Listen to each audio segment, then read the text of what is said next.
Here's your news for August 4th, 2020. And your headlines for today include: how long will Shane McMahon stay during this run? Identities of several talents involved in Raw Underground revealed.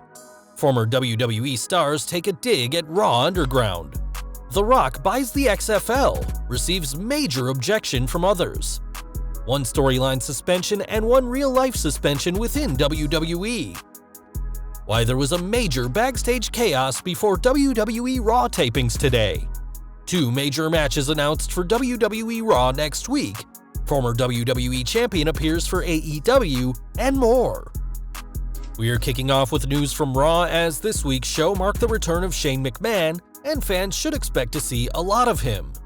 According to Ringside News, Shane's appearance this week wasn't a one-off, and one member of the creative team described the situation as all about Shane again.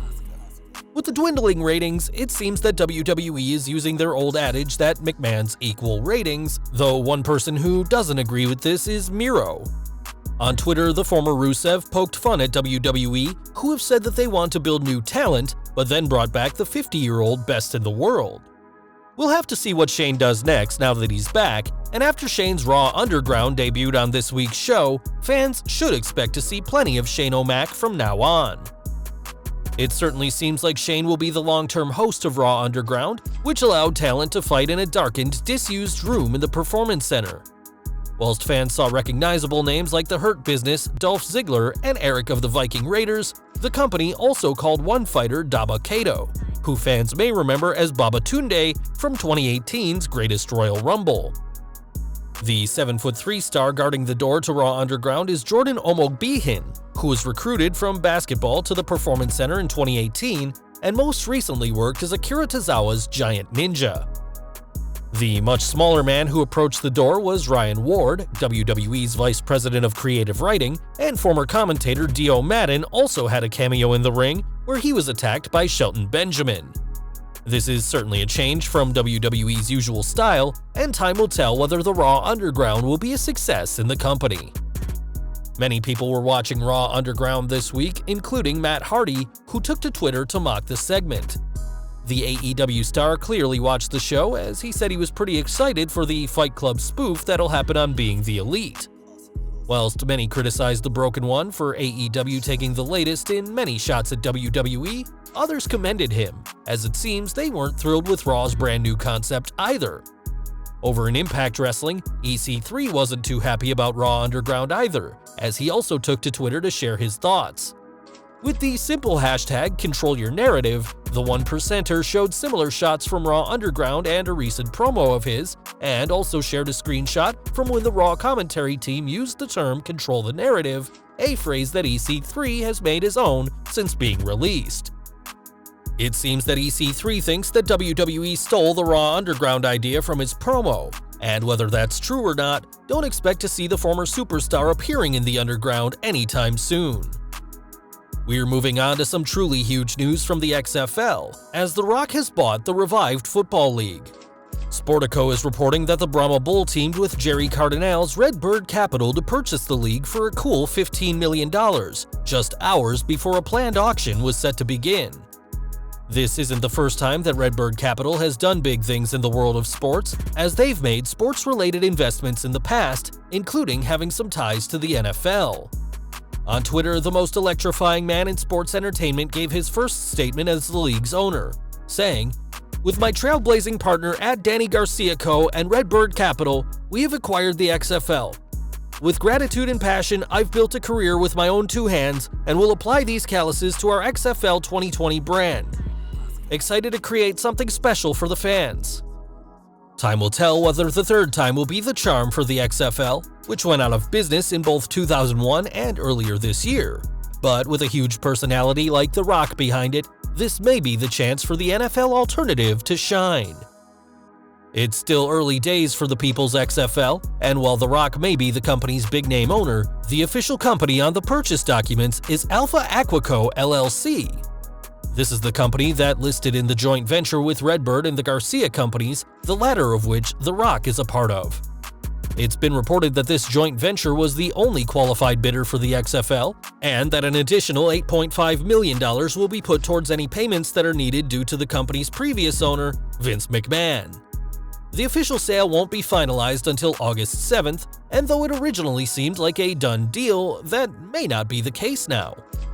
It's being reported that the official committee of unsecured creditors for Alpha Entertainment, the parent company of the XFL, has filed a motion to stop the league's sale.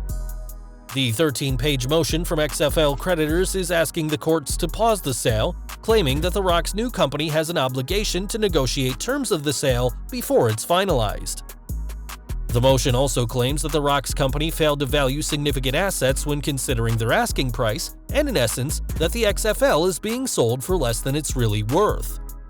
It was also noted in the motion that Alpha Entertainment will still generally support the sale, but that they want the deal reworked so that creditors who are still owed money are better off, as once again, the XFL's backstage drama has become the most interesting part of the league. Back to Raw now, and after Nia Jax attacked WWE producer Pat Buck last week, things didn't go smoothly when the former Raw Women's Champion was ordered to apologize.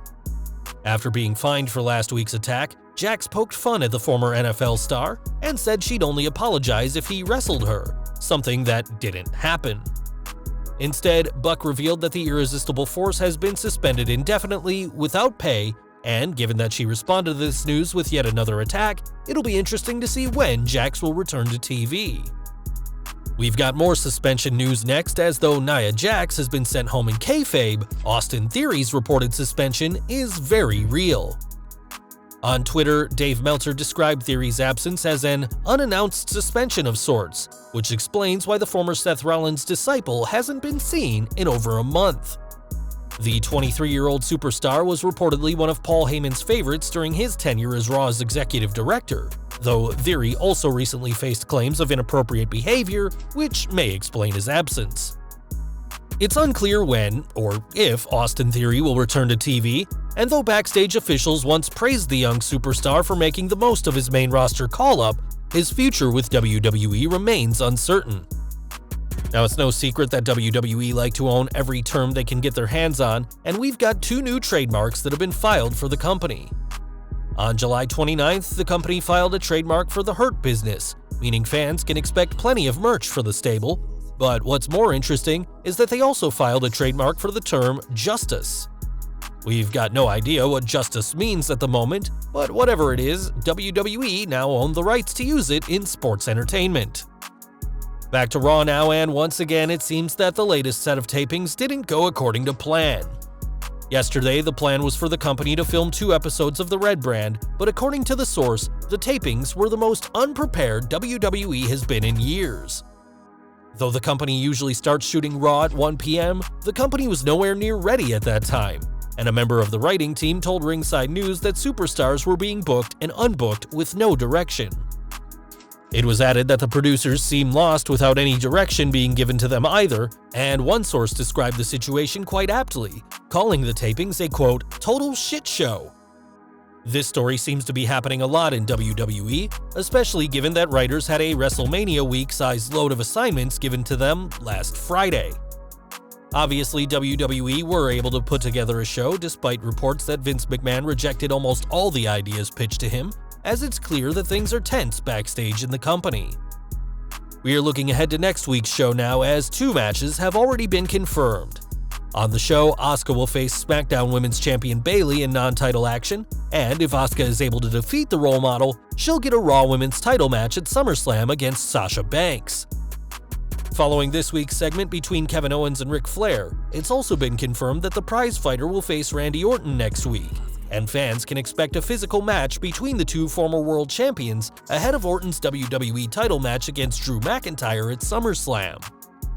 Speaking of SummerSlam, another huge title match was added to the show's card, as after becoming the undisputed US champion on this week's Raw, Apollo Crews will defend against MVP after the latter cut a promo and demanded a rematch at the biggest party of the summer.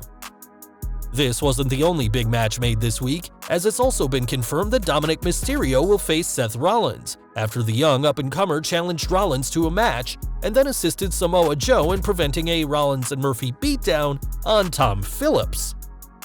With these big matches added, the SummerSlam card is stacked with Raw matches, and we'll also see Drew McIntyre defend his WWE title against Randy Orton, as well as the Raw Tag Team Champions, the Street Profits, defending their gold against Andrade and Angel Garza.